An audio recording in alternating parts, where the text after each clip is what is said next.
अब पहले हम इसके क्लोज पे वर्किंग कर लेते हैं, फिर यहाँ से इसे हाइड करवा देंगे। तो क्लोज पे वर्किंग करने के लिए हम इसकी आईडी चेक कर लेते हैं, इसके साथ आईडी बाइंड हुई है या नहीं। आई टैग और यहाँ से मेरे पास डाटा इमेज आईडी 56 आ गई। अगर मैं इसे वेरीफाई करना चाहूँ तो जो हमने हिडन फील्ड क्रिएट की थी यहाँ पे मेरे पास इमेज आईडी 56 आ गई, मीन्स इसकी आईडी बिल्कुल ठीक बाइंड हो गई है। अब जैसे यूज़र इस पर क्लिक करेगा तो मैं कौन सा इवेंट कॉल करवा लूँगा, मैं यहाँ से इसके साथ मैंने एक इवेंट क्रिएट किया था ऑन क्लिक रिमूव इमेज, और रिमूव इमेज के अंदर मैं दिस पास करवा रहा हूँ। दिस से क्या मुराद है, दिस किसे रिप्रेजेंट करेगा, दिस रिप्रेजेंट करता है इस पूरे एलिमेंट को। जब भी हम किसी भी फंक्शन में अगर दिस पास करवा देते हैं, अगर इसमें आके भी मैं दिस पास करवा देता हूं तो इट मीन्स मैं इस पूरे एलिमेंट को इस फंक्शन में पास करवा रहा हूं। अब इस एलिमेंट में से मुझे जोन सा भी एट्रीब्यूट चाहिए, जोन सी भी प्रॉपर्टी चाहिए, मैं jQuery में आसानी से उसे गेट कर सकता हूं। बहुत सारी एप्लीकेशंस में, बहुत सारी प्रॉब्लम्स में हमारी इस तरह की रिक्वायरमेंट भी होती है। सो हमारा अगर कॉन्सेप्ट क्लियर है तो हम आसानी से इसे फिक्स कर सकते हैं। अब मेरे पास ये पूरा एलिमेंट आएगा किस जगह पे, मैं इसके इस रिमूव इमेज के फंक्शन में चले जाता हूं। क्या हमने ये क्रिएट किया है, अभी हमने क्रिएट नहीं किया। सो रिमूव इमेज और यहाँ पे फंक्शन के अंदर आके मेरे पास अब पूरा एलिमेंट आ जाएगा। सो मैं यहाँ से आके एलिमेंट और यहाँ पे आके अपने पास इस एलिमेंट को गेट करके देख लेता हूँ। एलिमेंट डॉट HTML कर लूँ या फिर एलिमेंट को ही गेट कर लूँ। इस एलिमेंट के अंदर मैंने किस एट्रीब्यूट को गेट करना है, मैंने गेट करना है इस एट्रीब्यूट को, इसे जोन से भी आईडी असाइन थी। सो यहाँ से डॉट एट्रीब्यूट और इस एट्रीब्यूट को गेट कर लिया। इसे मैं नाम दे देता हूँ INGID का। यहाँ पे मैं ब्रेक पॉइंट हिट करता हूँ ताकि हम देख सकें इस एलिमेंट में क्या वैल्यू आई है, और इसके बाद मेरे पास आईडी आ रही है इसकी या नहीं। अगर आ रही है तो मैं इसे अलर्ट में डिस्प्ले करवा लेता हूँ। यहाँ से मैंने इमेज अपलोड किया और मेरे पास इस पे मैंने क्लिक किया, मेरे पास इसकी आईडी बाइंड नहीं हुई। लेट्स से चेक कर लेते हैं। इंस्पेक्ट, एरर है मेरे पास। अब एरर किस चीज़ का है, user action is not defined. यहाँ पे कौन सा यूज़र एक्शन डिफाइन नहीं है। रिमूव इमेज और on click user action dot, sorry ये मेरे पास यूज़र एक्शन नहीं, मेरे पास यूज़र एक्शंस है। सो मैं इसे यूज़र एक्शंस कर देता हूँ।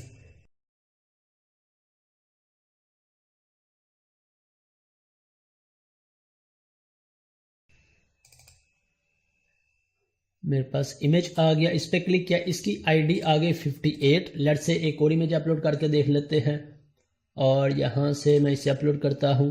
अब इसकी आईडी क्या आ रही है, 59। इट मीन्स हमारे पास एज एक्सपेक्टेड आईडी आ रही है। अब नेक्स्ट स्टेप हमारा क्या है, हमने यहाँ पे दो रिक्वायरमेंट्स फुलफिल करनी है। एक फर्स्ट पे remove image from database, remove image from picture area. Database के साथ हम इसे लोकल ड्राइव से भी रिमूव कर सकते हैं। दोनों जगह से हम रिमूव करना चाहें हम रिमूव कर सकते हैं, लेकिन प्रायोरिटी क्या है, डेटाबेस की। लोकल स्टोरेज हम मोस्टली रिमूव नहीं करते, क्योंकि जब हमारी स्पेस बहुत ज़्यादा फुल हो जाए तब हम इसे रिमूव कर देते हैं। अभी भी हम इसकी लॉजिक लिखना चाहे हम इसे लिख लें, अदरवाइज हम डेटाबेस में से रिमूव करवाते हैं और इसके बाद पिक्चर एरिया में से। अब डेटाबेस में से कैसे रिमूव करवाना है आपको बेटर पता है कि आपने क्या करना है। यहाँ पे इसकी एजेक्स रिक्वेस्ट क्रिएट करनी है। एजेक्स रिक्वेस्ट क्या लेके जाएगी, यहाँ से इसकी आईडी पास कर देगी। मेरे इस कंट्रोलर के अंदर आपने एक एक्शन क्रिएट कर लेना है रिमूव का, जो आईडी रिसीव करेगी। जिस तरह यहाँ पे हमारे पास आईडीज रिसीव हो रही है और इस आईडी को डेटाबेस में से रिमूव करवा देगी। जब मेरे पास डेटाबेस में से रिमूव हो जाएगी तो यहाँ पे आपने एक ट्रू या फॉल्स का फ्लैग रिटर्न करवा देना है, और अगर वो फ्लैग ट्रू है तब मेरे पास ये एलिमेंट अब मैंने यहाँ से रिमूव करवाना है। और मोस्ट इंपॉर्टेंट क्वेश्चन हमारा नेक्स्ट ये है कि यहाँ से एलिमेंट कैसे रिमूव होगा। यहाँ से जब यूजर इस क्रॉस पे क्लिक करेगा तो क्या मुझे सिर्फ इस आइकन को रिमूव करवाना है या इस पूरी डिव को रिमूव करवाना है। अगर मुझे आइकन को रिमूव करवाना है तो जो सा एलिमेंट है मैं इसी एलिमेंट को रिमूव करवा सकता हूं, लेकिन हमने रिमूव किसे करवाना है, इस पूरी डिव को। तो ये सारी डिव हमारी किस टैग के अंदर इनकोड है, इस टैब के अंदर। अब इस आई टैग से मैं इसके इन पेरेंट डिव्स को कैसे एक्सेस कर सकता हूं। हमारे पास बहुत सारे वेज हैं। यहाँ पे मैं कुछ फंक्शंस लिख देता हूं जिन्हें आपने लाजमी तौर पे सर्च करना है, एक्सप्लोर करना है। एक फाइंड, एक फिल्टर, इसके बाद इनमें चाइल्ड का इवेंट भी आ जाएगा, चाइल्ड को भी आपने सर्च करना है। यहां से पेरेंट क्लोजेस्ट, मेरे पास पेरेंट डिव हो, मेरे पास क्लोजेस्ट डिव हो। अब चाइल्ड किस लिए यूज करेंगे, अगर मैं इसका कोई चाइल्ड गेट करना चाहता हूं तो मेरे पास ये भी चाइल्ड है इसका, सेकंड ये भी चाइल्ड है।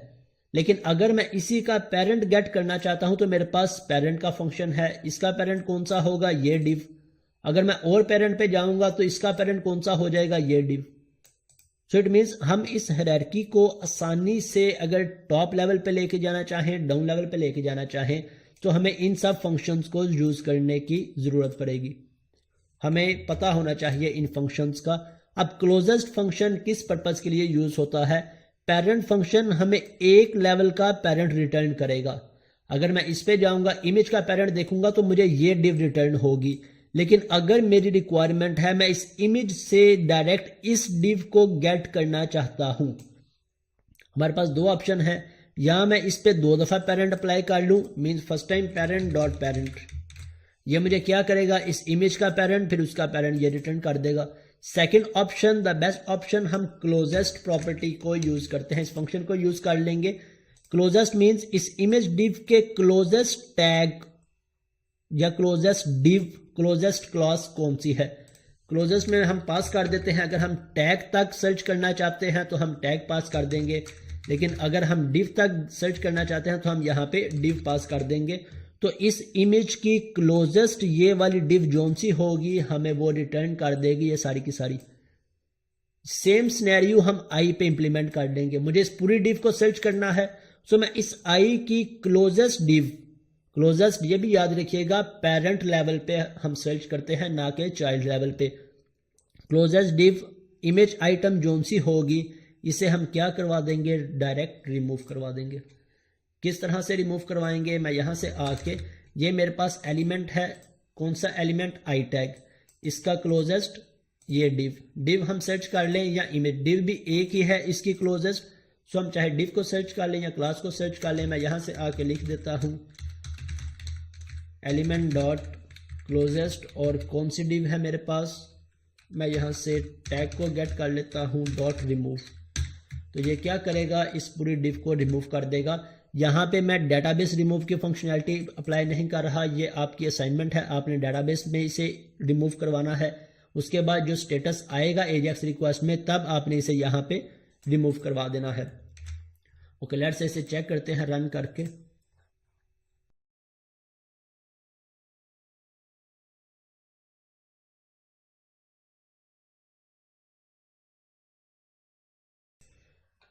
ओके, अब इन तीनों डिव में से मैं लेट्स से फर्स्ट वाली को रिमूव करता हूं, इस पर क्लिक किया, मेरी डिव रिमूव हो गई। अगर लास्ट वाली को करता हूं, इस पर क्लिक किया, मेरी डिव रिमूव हो गई। सो होप सो आपको ये सिनेरियो समझ आ गया होगा, इसकी इंप्लीमेंटेशन की समझ आ गई होगी। हमने सिर्फ अपनी रिक्वायरमेंट को अंडरस्टैंड करना है। रिक्वायरमेंट को अंडरस्टैंड करने के बाद इसके अकॉर्डिंग हमने अपनी लॉजिक्स क्रिएट करनी है। अब यहाँ पे एक और रिक्वायरमेंट हमारी छोटी सी रह गई है, वो क्या कि प्रोफाइल इमेज में यूजर मल्टीपल इमेज सेलेक्ट नहीं कर सकता। तो हम इसकी बजाय कि जब यूजर यहां से सिलेक्ट करे ये इमेज नेक्स्ट डिव पे क्रिएट हो, हम इसे इसी डिव में क्रिएट कर लेते हैं, इसी के ऊपर क्रिएट कर लेते हैं। मींस जब यूजर को इमेज सिलेक्ट करे तो मेरी इमेज यहां पे डिस्प्ले हो। तो किस तरह से कर सकते हैं, मैं यहां से आ जाता हूं और जब यूजर ने इस अपलोड इमेज पे क्लिक किया, मेरी इमेज यहाँ पे डिस्प्ले हो गई। डिस्प्ले होने के साथ साथ हमारी जो ये फर्स्ट डिव है सिलेक्ट इमेज की, मैं इसमें हिडन की क्लास ऐड करवा देता हूँ। किस तरह से, dot add class. Add class कौन सी, यहाँ से हम इसे हिडन की क्लास यूज कर रहे थे किसी जगह पे, विजुअली हिडन, और इस क्लास को मैं यहाँ पे भी डिस्प्ले करवाऊंगा अभी विजुअली हिडन को, और इसमें क्लास ऐड करवा दी हिडन की। और इसी तरह से जब यूज़र आइकन रिमूव करेगा यहाँ से मेरे पास, तब मैं इस क्लास को रिमूव करवा दूंगा, रिमूव क्लास। अब इसे चेक भी कर लेते हैं।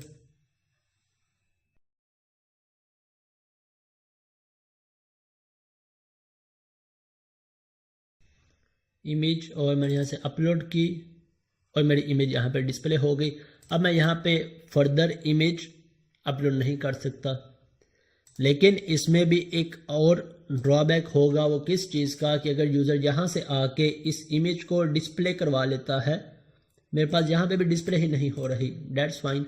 अदरवाइज अगर यहाँ पे डिस्प्ले हो रही होती तब हम इसकी रिक्वायरमेंट सर्च करते। ये इमेज मेरे पास डिस्प्ले हो रही है, विजुअली हिडन, ओके। अब मेरे पास डिस्प्ले हो रही है।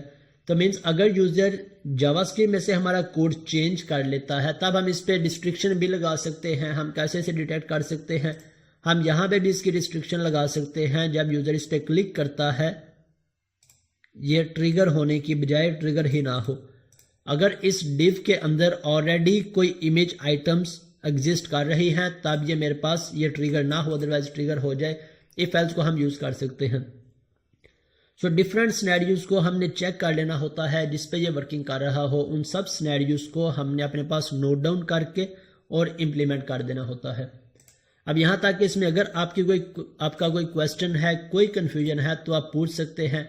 अदरवाइज फिर हम फाइल्स को अपलोड करने का सिनेरियो देखते हैं।